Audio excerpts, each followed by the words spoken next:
नमस्कार, जनपक्ष में आपका स्वागत है। मैं हूं प्रियदर्शन। दोस्तों, हिंदी के बेहतरीन कवियों की श्रृंखला अभी स्थगित करते हैं। हालांकि बहुत सारे मित्रों की राय है कि इसको जारी रखना चाहिए।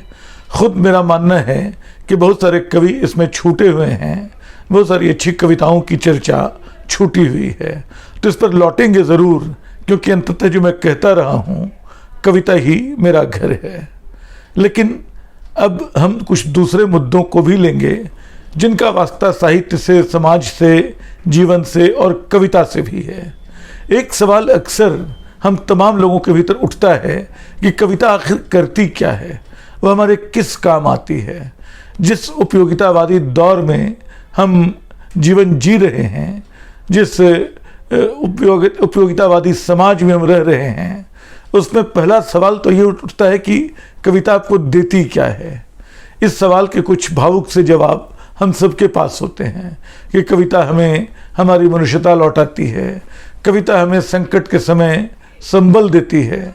लेकिन आज मैं कुछ ऐसे उदाहरण आपके सामने रखूंगा जिनसे पता चलता है कि कविता असल में कितना कमाल का काम करती है, किस तरह कविता आपकी जान बचा सकती है। एक किस्सा दूसरे विश्व युद्ध का है, सेकेंड वर्ल्ड वार का। ये 1942 का साल था जब हिटलर के गेस्टापो पोलैंड की एक लड़की को उठा कर ले गए। 17 साल की गर्डा वाइसमैन उसका नाम था। 17 साल की वो लड़की। और उस समय इन तमाम लोगों को जो यहूदी होते थे उनको किसी यातना शिविर में बंद कर दिया जाता था। तो उस लड़की को एक पूरे समूह के साथ 500 किलोमीटर दूर पैदल चलाते हुए एक यातना शिविर ले जाया गया। वो यात्रा भयानक कष्टप्रद थी, क्योंकि उसमें तापमान 0 के नीचे हुआ करता था। तब ये लोग चल रहे थे और कई लोग रास्ते में मारे गए, कई लोग बीमार पड़ गए। लेकिन 3 साल वो उस यातना शिविर में रही गर्डा वाइसमैन। 1945 में जब विश्व युद्ध खत्म हुआ, तब ऐसे यातना शिविरों की तलाश शुरू हुई। देखा गया कि कहीं लोग बचे हुए तो नहीं हैं। तो एक टुकड़ी, अमेरिकी टुकड़ी, जिसका नेतृत्व कर्ट क्लाइन नाम का एक अधिकारी कर रहा था, वो इस यातना शिविर तक भी पहुंची जहां गर्डा वाइसमैन थी। जब कर्ट क्लाइन वहां पहुंचता है तो पाता है कि एक लड़की बिल्कुल कंकाल की तरह बाहर खड़ी है। वो जाता है, वो देखकर दहल जाता है वहाँ के हालात। चारों तरफ लाशें बिखरी हुई हैं, कंकालों की तरह सड़ी हुई, और उसके बीच 17 साल की लड़की, जो शायद तब तक 20 की हो चुकी होगी, बिल्कुल कंकाल की तरह खड़ी है। ये उससे पूछता है कि तुम इंग्लिश या पोलिश क्या बोल सकती हो। वो लड़की बोलती है कि मैं यहूदी हूँ। कर्ट बोलता है, कर्ट क्लाइन, कि मैं भी यहूदी हूँ। उसके बाद वो लड़की जो कहती है, वो उसका पहला वाक्य एक कवि की कविता है, गेटे जिसको हम कहते हैं, उसकी कविता की पंक्ति, let men be noble and merciful and good. ये गेटे की कविता है, डिवाइन, उसकी पंक्ति है। कमाल ये है कि कर्ट क्लाइन को भी पंक्ति मालूम थी। अमूमन सेना के अधिकारियों से हम अपेक्षा नहीं रखते हैं कि वो इन पंक्तियों को याद रखें, लेकिन वो हैरान रह जाता है कि एक लड़की इस यातना शिविर में बरसों बाद जब एक वाक्य बोलती है तो एक कवि की कविता पंक्ति को उद्धृत करती है। वो फिर जाता है, इन तमाम लोगों को अस्पताल में भर्ती कराया जाता है जो बच गए हैं। और कहानी कर्ट और वाइसमैन की ही खत्म नहीं होती है। दोनों बाद में शादी कर लेते हैं कई साल बाद। फिर ये जोड़ा बहुत लंबा चलता है, मतलब 21वीं सदी तक। समझिए कि 1945, 46, 47 के बाद 2004 में कर्ट की मृत्यु होती है। 2022 में, मतलब महज 3 साल पहले, गर्डा वाइसमैन की मृत्यु होती है।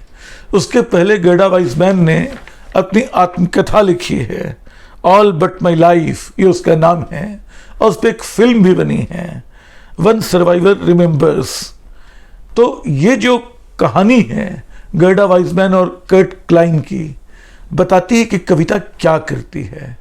जब अनास्था का पूरा अंधेरा हो, जब कोई उम्मीद बाकी नहीं हो, जब चारों तरफ लाशें पड़ी हुई हों। ये कौन सी चीज़ है जो उस कविता ने उस लड़की को सिखाई और जीते रहने का संबल दिया? शायद मनुष्य के विवेक में आस्था, शायद मनुष्य के होने में, क्योंकि डिवाइन नाम की जो कविता है गेटे की, काश कि मैं उसका पूरा पाठ कर पाता, वो लंबी कविता है, लेकिन उसमें यही बात है कि मनुष्य के विवेक पे भरोसा रखो। तो उस लड़की ने उस विवेक पे भरोसा रखा और एक दिन वो बच गई। ये कविता की ताकत है। जब मैं इस घटना को पढ़ रहा था, अचानक एक दूसरी घटना का मुझे पता चला। वो बिल्कुल 2 साल पहले की भारत की है। 2 साल पहले रविंद्रन नायर नाम के, बल्कि पिछले साल की घटना है, जुलाई की। रविंद्रन नायर नाम के एक सज्जन, उनकी उम्र 49 साल की है। वो केरल के तिरुवनंतपुरम मेडिकल कॉलेज की एक लिफ्ट में फंस गए। शुक्रवार का दिन था या शनिवार का दिन था। वो लिफ्ट खराब थी, भीतर वो फंस गए। उसके बाद वो लिफ्ट खुली नहीं, लोग वहाँ कोई थे नहीं। वो लगातार आवाज़ देते रहे, पुकारते रहे, उनके पास पानी तक नहीं था। उनको लगा कि वो मर जाएंगे बिल्कुल। उन्होंने बिल्कुल आखिरी चिट्ठियाँ परिवार वालों के नाम उस घुप अंधेरे में लिखने की कोशिश की, लेकिन 2 दिन बाद भी वो बचे रहे। क्यों बचे रहे? रविंद्रन नायर खुद इसकी वजह बताते हैं कि जब मतलब इस अंधेरे में, घुप अंधेरे में उनके पास कुछ नहीं था, सिर्फ मौत नाम की चील जैसे चारों ओर चक्कर काट रही थी, तब उनकी जेब में कुछ कविताएं थी। वो उन कविताओं को पढ़ते रहे, उनको याद करते रहे और अंततः उसने उनको बचा लिया। कविताएं लोगों को बचाती नहीं हैं, कविताएं दवा नहीं होती हैं, लेकिन वाकई कविता संबल देती है, कविता लड़ने की प्रेरणा देती है, कविता जीवन में आस्था जगाती है।